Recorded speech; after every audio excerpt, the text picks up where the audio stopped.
안녕하십니까. 네, 반갑습니다.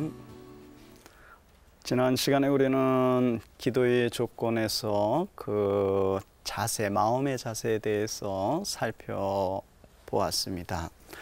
그 첫째, 마음의 자세에서 기도하고자 하는 사람은 누구든지 하느님께 대한 그 깊은 존경과 두려움을 가져야 됨을 말씀드렸고, 두 번째는 마음의 자세에서 그 인간적인 뜻만 찾지 말고 하나님의 뜻을 먼저 찾아야 된다는 거, 또 세 번째는 그분께 전적으로 이렇게 내어 맡기라는 거, 의탁이죠. 완전한 의탁.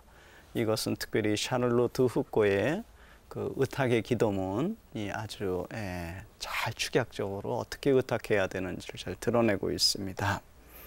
네 번째는 진실로 기도하고자 하는 사람은 무엇보다도 먼저 하나님의 나라와 정의를 추구해야 된다는 거. 그리고 다섯 번째는 참된 기도란 그 자기 죄에 대한 깊은 뉘우침과 또 이렇게 하나님으로부터 멀리 떨어져 있음에 대한 통회의 눈물, 이것을 동반해야 된다는 거. 여섯 번째는 기도할 때 인내해야 된다는 거. 인내 없이 참된 기도의 그 순수한 기도의 단계에 오른다는 것은 거의 불가능합니다. 일곱 번째는 기도할 때 참된 슬픔을 간직하는 것이 이제 중요한데, 슬픔에는 두 가지 종류가 있음을 말씀드렸습니다. 첫 번째는 인간적인 슬픔이요. 예를 들어서 내가 어떤 것을 갖고자 하는데 그것을 갖지 못했을 때 오는 상실감, 실망, 이런 좌절감이라든지 원망, 뭐 이런 슬픔이 아니고, 그 거룩한 두 번째는 영적인 또 거룩한 슬픔이 있습니다. 요한 클리마코스는 이것을 즐거운 슬픔으로 표현하기도 했는데, 사막의 많은 교부들의 이야기들에 나오는 이 슬픔이란 이야기들은 바로 이 두 번째 단계의 영적인 거룩한 또 즐거운 슬픔을 의미합니다. 여덟 번째는 기도할 때 결코 다른 사람을 거슬러서 적대감을 갖고 기도해서는 안 되는 거예요. 그렇게 기도하면은 영혼이 맑아지지가 못합니다. 그렇잖아요. 아홉 번째는 기도할 때 우리는 그 바리사이처럼 기도해서는 안 되고 세리처럼, 이에 대한 가장 훌륭한 모범 예가 동방의 수도승들이 하고 있는 예수 기도입니다. 내가 죄인이니까 주님 자비를 베풀어 달라는 이 실존에 대한 고백이죠. 열 번째는 기도할 때 육적인 것에 관심이나 집중을 해서는 안 된다는 거. 예를 들면 이렇게 어머니도 이렇게 기도하는데 애가 왔어요. 그 기도하다 말고 야, 밥 거기서 냉장고에서 꺼내서 먹어라. 또 조금 있다 야, 씻고 먹어야지. 그렇게 하면 안 됩니다. 기도할 때는 기도 몰입하셔야 돼요. 물론 필요할 때는 잠깐 놔두고 가서 그렇게 해야 되지만은, 그렇지 않으면은 기도에 그래서 그런 시간과 장소가 참 중요합니다. 기도할 때 방해받지 않는 시간과 장소를 잘 선택해서 해야 되겠죠.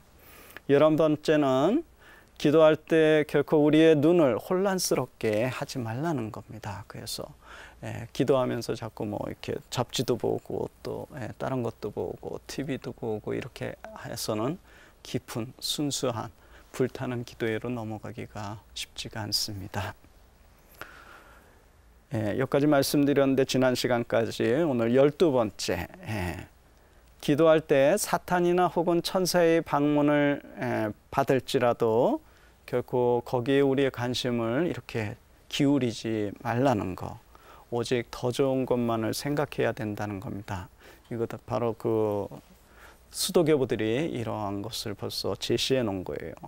비록 그것이 나쁜 것이 아니라 좋은 것일지라도 어떤 때는 그것들이 우리의 관심을 분산시켜서 우리로 하여금 기도에 집중하지 못하게 만들 수도 있습니다.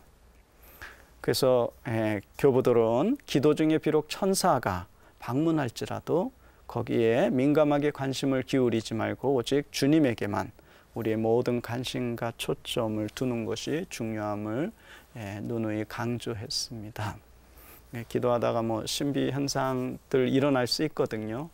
보인다, 보인다, 보인다, 뭐 뜬다, 뜬다, 뜬다, 뭐 그런 신비 현상들에 너무 현혹당하지 마십시오. 그것은 우리를 잘못하면 빗나가게 합니다. 우리의 올바른 하나님을 향한 이 올바른 길에서 우리를 빗나가게 할 수 있기 때문에 거기에 너무 집착하지 말 것을. 또 많은 영성가들은 기도 때 이런 신비 현상들이 일어나면 무시하라고 권고했습니다. 영적 지도자들이요.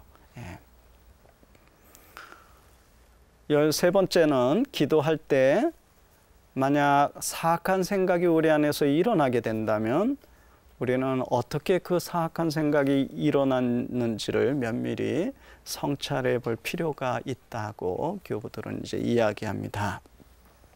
즉, 사탄이 우리 안에서 어떻게 사악한 생각을 일으켰는지 잘 살펴보고 두 번 다시 그러한 유혹에 떨어지지 않도록 주의해야 한다는 겁니다. 되게 기도하기 전에 우리가 보았던 것, 들었던 것, 생각했던 것들이 다 분신거리들로 오거든요. 그래서 이런 것들을 잘 주의해야 됩니다. 또 고요한 이렇게 삶을 살고자 하는 사람은 너무 감정 기복이 이렇게 왔다 내려갔다 올랐다 하는 거 위험합니다. 고요하게 계속 가야 될 필요성이 있죠. 또 14번째 마지막으로요. 기도할 때 우리는 영적인 분별력을 지니고 한시도 영적인 경계를 늦추어서는 안 됩니다. 왜냐하면 사탄은 집요하고 교묘하게 우리를 끊임없이 공격하기 때문입니다. 사탄은 집요합니다. 너무 집요해요. 그래서 우리가 일상 안에서 다 이렇게 겪어보셨겠지만은 그 각자의 약점들이 있잖아요. 이것을 정확히 공략한다는 거예요. 사탄 멍청하지 않아요. 오히려 우리보다 더 영약할 수 있습니다. 우리가 다 각자가 약점들이 있잖아요. 그것을 정확히 부추김으로 인해서 거기에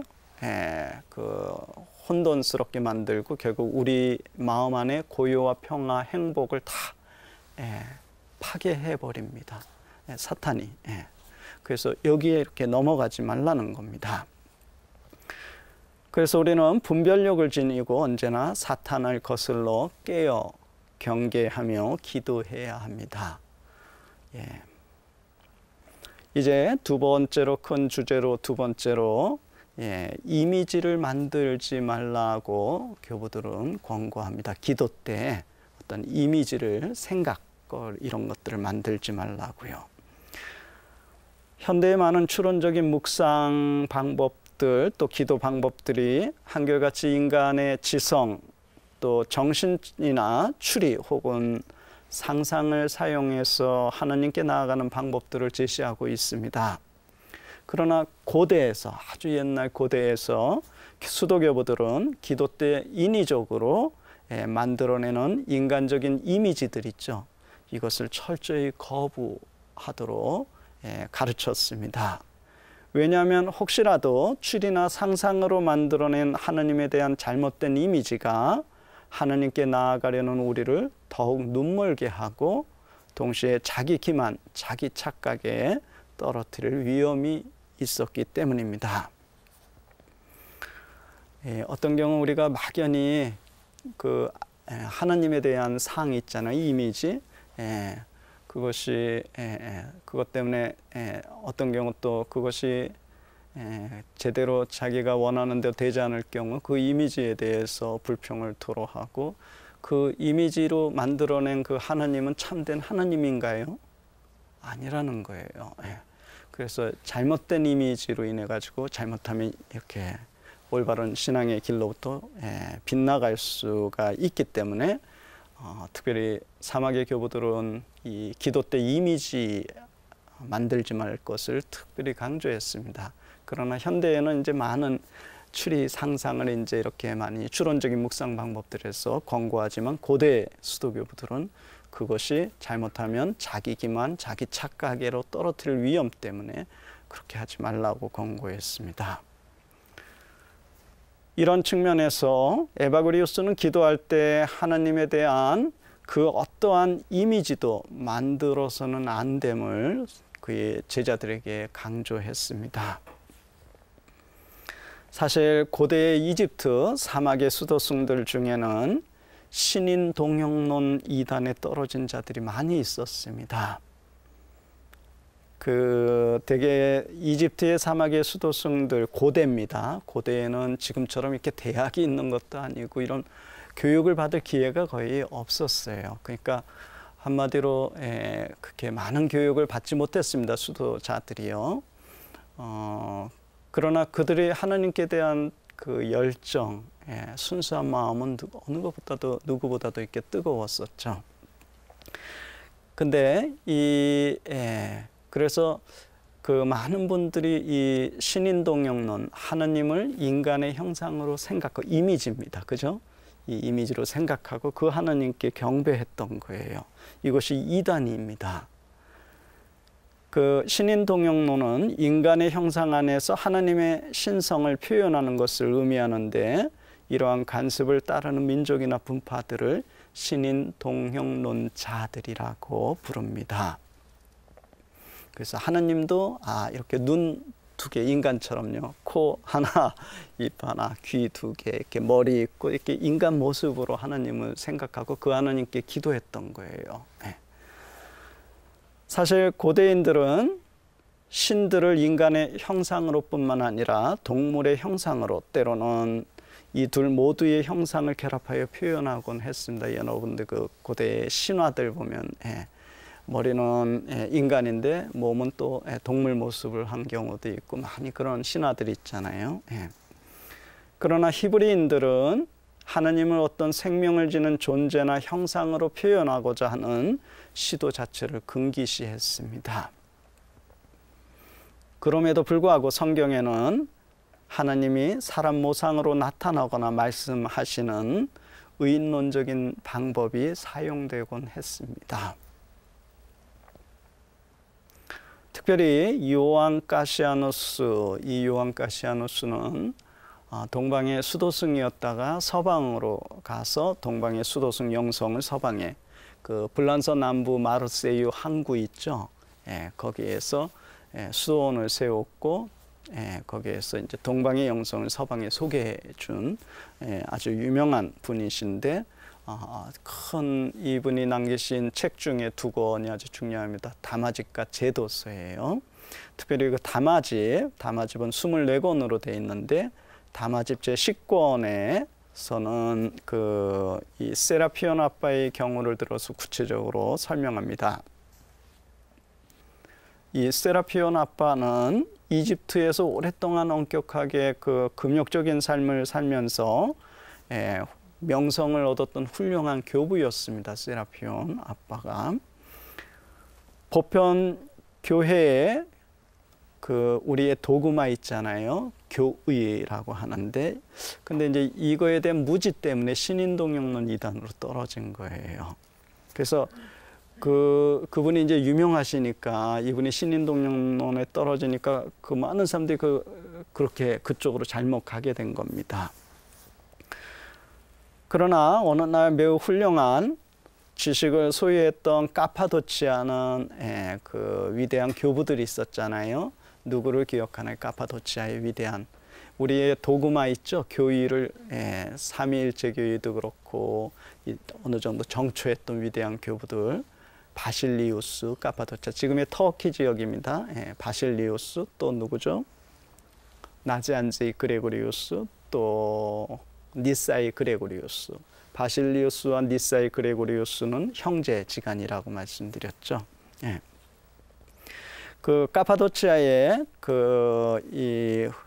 한 부제가, 포티누스라는 부제가 이집트를 방문해서 그곳 수도승들에게 성경에 나오는 하나님의 모습에 대한 신학적인 강론을 했습니다. 강의를 한 거예요. 이것을 이제 듣고선 이 교부는 자신이 이제 잘못, 오류에 떨어졌다는 것을 깨닫고 이제 그런 신인동형론 이단을 이제 믿지 않겠다, 그렇게 했다고 합니다.